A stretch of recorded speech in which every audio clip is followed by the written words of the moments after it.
Boom, bow, boom, bing. You could have been anywhere in the world, but you're here with me. I appreciate that. Welcome back to Houses A View, and I'm coming through with the review of this week's installment of Monday Night Raw. This is the November 8th installment of Monday Night Raw. Next Sunday is the Survivor Series pay-per-view, and over the weekend, they announced the Survivor Series teams instead of doing them on the actual show or building up to the team. It's already setting the vibe that, you know, this year's Survivor Series might not be it. They're probably just going to just get this pay-per-view out the way. They announced the teams over the weekend, and for the men's Survivor Series team, when it goes for Raw versus SmackDown, we have Team Raw, which is Seth Rollins, Kevin Owens, Finn Balor, Dominic, and Rey Mysterio, which I think is an odd mix because the majority of those guys on that team had beef with Seth Rollins at one point in time between like the past year and a half. So I don't know how that's gonna go with them being on teams, but we'll see. And over on the SmackDown side, we have Drew McIntyre, Sami Zayn, King Woods, Jeff Hardy, and for some reason, Happy Corbin. So I guess I'll be going past my whole rule of not reviewing Happy Corbin matches when it comes to Survivor Series. I'm going to have to talk about that match. So, whatever. But that's the Survivor Series match that we got for the men's side. On the women's side, we have Bianca Belair, Rhea Ripley, Liv Morgan, Queen Zelina, and the homie Carmella. And over on the SmackDown women's side, we have Sasha Banks, Shayna Baszler, Shotzi Blackheart, Natalya, and Aaliyah. Shockingly, a newcomer, Aaliyah, she's in this match. Someone who got called up from NXT. So I wonder how that match is gonna go down with the Women's Survivor Series team. Hopefully they don't have Aaliyah there just to be the first one to eat the pin. Hopefully not. But yeah, those are the teams for the Survivor Series pay-per-view that's gonna happen next Sunday. But for now, let's talk about this week's installment of Monday Night Raw. So the night starts off with a little backstage segment between Kevin Owens and Big E. Kevin Owens is still apologizing for the actions that he pulled off last weekend with their match when Seth interfered a little bit, and Kevin Owens was gonna take advantage of it, but luckily Big E ended up winning the match anyway. Kevin Owens was trying to convince Big E, like, hey, listen, I'm not that same guy anymore. I just had a little lapse in judgment. You gotta understand, man, I'm truly sorry. Big E's like, listen, man, I don't trust you. I don't trust Seth. I don't trust none of y'all. I got a match to get prepared for later on. It's whatever. After that, we get a segment in the ring from Seth Rollins. He comes out, cuts a promo. Yo, to all my peoples who watch OSW review, what bar is this guy Seth? Yo, he comes out all blue with a like little trim of red. Like, what?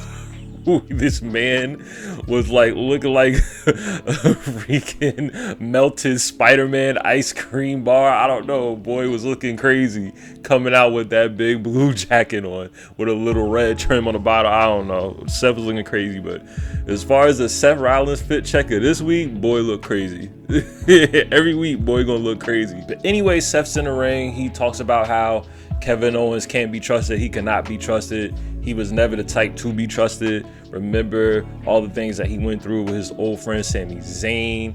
Not only is he a bad person, he's a loser. You know, just talking mess about Kevin Owens. Of course, Seth Rollins talking all that mess made Kevin Owens come out. He tries to get a little hits off, you know, a little offense off on Seth. Seth dipped out of there, got up out of there real quick, scurried off. And it's pretty much set up for the match that we're going to have later on in the night. Kevin Owens versus Seth Rollins is going to be the match to end off Raw. So we just got a little segment to hype that up. Next, we get a backstage segment between the Raw Tag Team Champions, Randy Orton and Matt Riddle. They have a back and forth discussion. They start to talk about what went down last week when Matt Riddle tried to come to the aid of the Street Profits when they were going through their little scuffle with Omos. Randy Orton's like, listen, you didn't have to get involved in that. The Street Profits business is not our business. I don't care about the Street Profits. And as Randy Orton was saying that, of course, the Street Profits walk up on him. Randy Orton turns around. He says, hey, I meant every word I said. Randy Orton is gangster.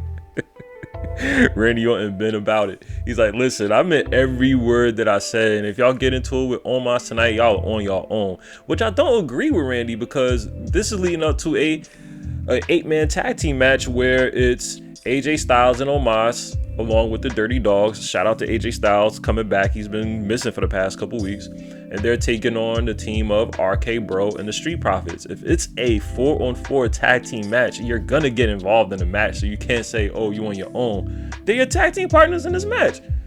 But whatever, we get our 8-man tag. Pretty nice, solid back and forth. This is pretty much the tag team scene in Raw. This is pretty much the Raw tag team title scene. All these guys, and then of course Alpha Academy if you include them. But they have a pretty solid match. A good spot in the match is when Omos got tagged in. He pretty much decimates the Street Profits. And then Matt Riddle jumps into the match and starts to punch on Omos. Orton tried to stop him like, yo, don't go out there. Yo, I told your ass, don't go out there when Omos is out there. And then, of course, Matt Riddle, being very stubborn, goes out there and gets smacked down. And then that's the opportunity for Randy Orton to try to run in there. And then Randy Orton tried to do that, but the Dirty Dogs pulled him down. I don't know, that whole segment was just very funny. But the match ends when we get a little will they, won't they coexist thing between AJ Styles and Omos and the Dirty Dogs.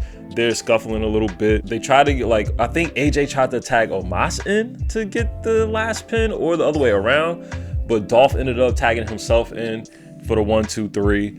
And the team of the heel team of the Dirty Dogs and Omos and AJ Styles, they win the 8-man tag. And since they tried to tease a little bit of, you know, not getting alongness between Styles, Omos, and the Dirty Dogs, which makes sense. Like, when heels are on the same team, they shouldn't get along. They're heels. They're going to do whatever to try to get one up on each other. But I feel like they're probably going to have a tag team match next week. But we'll see where it goes from here. Next, we get a backstage segment between Rey Mysterio and Dominic talking to Kevin Owens. Kevin Owens walks up on them right before they have to go out to the ring and have a conversation with Adam Pearce. Kevin Owens is pretty much trying to, you know, get somebody to vouch for him. Like, listen, man, you got to understand what I did last week. It wasn't my fault. You got to make people see that I'm not this crazy guy. I'm not this bad guy anymore. And Rey Mysterio's pretty much like, yo, we got our own thing to handle right now. Like, yo, good luck with that.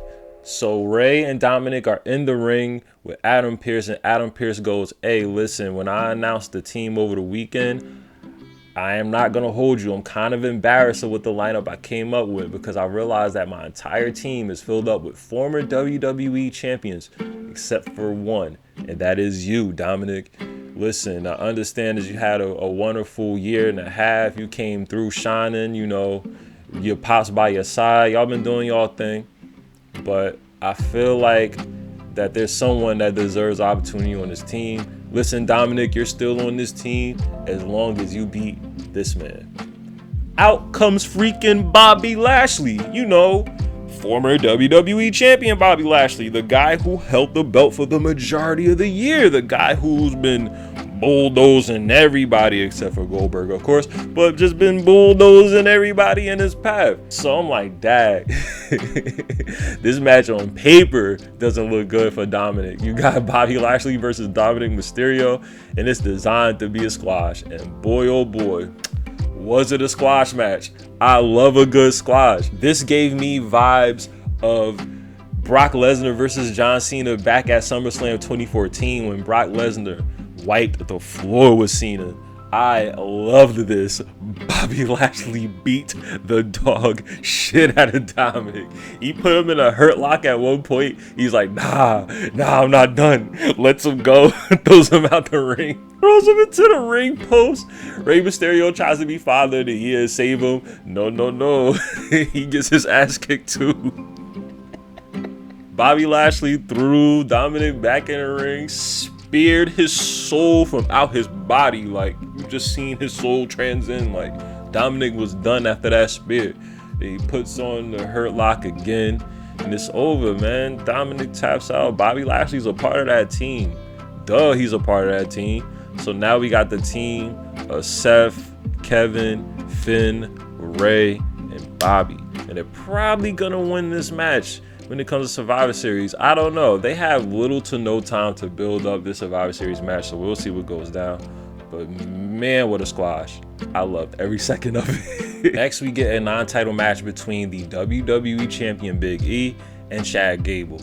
And with Chad Gable's wrestling background, his collegiate background, I knew that these two guys were going to have a wonderful match. Even though it was short, it made me look forward to see what they could possibly do with Chad Gable in the future. But I feel like that they're going to have a little rift, and not necessarily a rift in the Alpha Academy, but it's probably going to be a time where Chad and Otis is going to feel like, you know what, we might need a new recruit. And that's probably when they're going to put Gable Stevenson, the Olympian dude who's supposed to be making his come up on main roster. It would make sense to put him with Alpha Academy, you know, with the whole wrestling background, and boy is an Olympiad, so that would make sense. But anyway, Big E wins this match clean. He hits him with the Uranagi, hits him with the big ending, ends this match simple and clean. Big E wins this match. He has a little stare off with Otis. We're probably going to get a one-on-one with them in the future, but this is just a nice little exhibition match for Big E.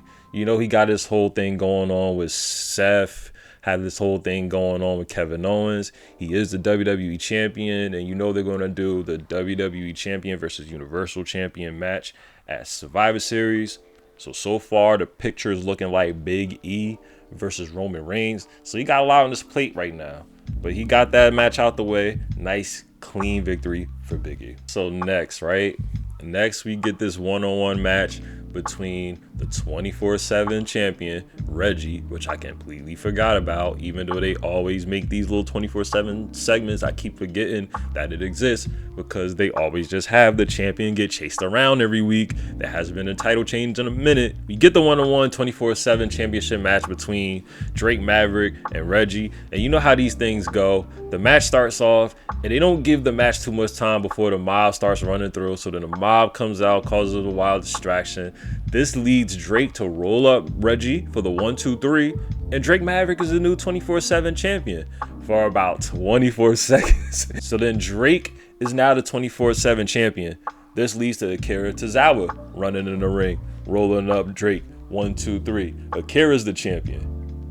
But then freaking Corey Graves rolls up Akira Tozawa, 1-2-3. Now Corey Graves is the 24/7 champion. And to be honest, for that split moment in time, if you've been following Corey Graves ever since his time in NXT, it just feels good to see Corey with a title, even for that split moment. This man was a former NXT tag team champion back in the day with Neville. And it was good to just see the man hold up a belt for about 2 seconds. Because then Byron Saxton, Byron freaking Saxton rolled up Corey Graves for the 1-2-3, and Byron is the new 24/7 champion. And just to see Byron was like, with the belt in his head. Yo, it was so funny the way that Byron looked when he was celebrating. But it was nice to see him have a belt for about 2 seconds. Drake Maverick runs up on Byron, pins him for the 1-2-3. Drake Maverick is 24/7 champion. The boy gets 2 reigns in one night. But then Reggie would pin Drake for the 1-2-3. And then after all that commotion, after all that hot potato passing the belt around, Reggie wins the belt. And then he flips off. This whole... I understand that he has like this Circus Soleil background and boy flips all the time, but it is already getting old quick. Sometimes he be botching his flips. I'm tired of commentary's take of them saying, oh, Reggie's fun to watch. It just reminds me of JBL, and every time JBL would call somebody's match, he'll just say, oh, they're fun to watch, to try to get them over. I don't know what they're doing with the 24/7 championship. The thing was dead on arrival when they didn't call it the Hardcore Championship. I don't even know the amount of reign. I have to stop one day and probably just look at all the reigns that they've had with this belt, because it's gotten so ridiculous so quick. So, man, yeah, whatever. Reggie's the champion again, and that was the 24/7 championship segment of the day. So next we get a little backstage segment between Doudrop and Bianca Belair. Early in the night, Doudrop was pretty much saying, hey, I don't feel like it's fair that Bianca keeps getting all these opportunities when she just came to Raw a few weeks ago. And then Bianca's like, hey, look, I understand that you feel like that you speaking for the whole locker room, but maybe you just speaking for your own little jealous self. So I'm pretty sure we're about to get a heel turn from either Doudrop or B. They're probably going to heel turn Doudrop. They shouldn't heel turn Bianca. Bianca is a really, really good babyface for the women's division right now, and they'd be smart to keep her that way. After that, we have a fatal 5-way #1 contenders match for the Raw Women's Championship, and the contenders are made up of the 5 women who will be on the Women's Survivor Series team for the Raw and SmackDown Women's Survivor Series match that we're getting next Sunday. So the 5 participants in this match: Liv Morgan, Queen Zelina, Bianca Belair, Carmella, and Rhea Ripley. So the match ends when Bianca Belair hits the KOD on Zelina Vega, tries to go for the pin, but then Doudrop pulls her out the ring. And when all this commotion is going on, Carmella attempts to pin Zelina, but as Carmella making her little pin attempt, Liv Morgan slides in, hits the little crucifix pin on Carmella, and gets the quick 1, 2, 3. And from what it seems, we got a #1 contender. Liv Morgan is the new #1 contender for the Raw Women's Championship. And somewhere down the line, we are going to get Liv Morgan versus Becky Lynch. And I feel like that's going to be a very, very awesome match. They have a good build around it. Liv Morgan is 100% the underdog in this match. They don't have to necessarily go for the same thing that they did with like Daniel Bryan and Kofi, the whole B+ player thing. They could do a whole nother route with this story, and they could fold it out for a couple months and have it lead to Liv Morgan winning a Raw Women's Championship. But I don't know how long they want to keep the belt on Becky. They made Becky a champion ever since she came back from her pregnancy leave, so I don't know what they about to do with this. But it's an awesome thing to see someone new challenging. You know what I mean? As much as I love Bianca Belair, we could take a nice little break from Bianca being in the title picture. Same thing with like Sasha. Like I don't know. It's just the same people over and over. So it's good to see that Liv is challenging for the belt. And let's see what's going to happen with that. Then lastly, we have the main event of the evening: Seth Rollins versus Kevin Owens. Prior to the match, Seth comes out and cuts another promo. Seth has just been talking this entire night. But he comes out and he pretty much instigates the situation between Kevin Owens and Big E a little more. And he goes, "Hey, last week was a plan between Kevin and I. You know, we wanted to set you up. We wanted to put you in a position where you could possibly lose the match, and this and that and the third." This makes Kevin Owens come out. They spend a lot of the match on the outside of the ring fighting. We can get a couple commercial breaks in between, but the match comes to an end when Kevin Owens tries to hit Seth Rollins with the stunner. Seth knocks Kevin on the outside of the ring. They fight on the outside of the ring for a little bit. But then as Seth gets back into the ring, Kevin Owens kind of got tripped up between Big E and the barricade. Like he kind of like tripped over Big E a little bit. And he ends up getting counted out, and Kevin Owens loses this match due to a count out. This leads to him pretty much flipping his shit. I guess they didn't want to build up this "is he good, is he bad" storyline too long, because he immediately just starts beating up Big E Langston on the outside. Starts beating up the WWE champion.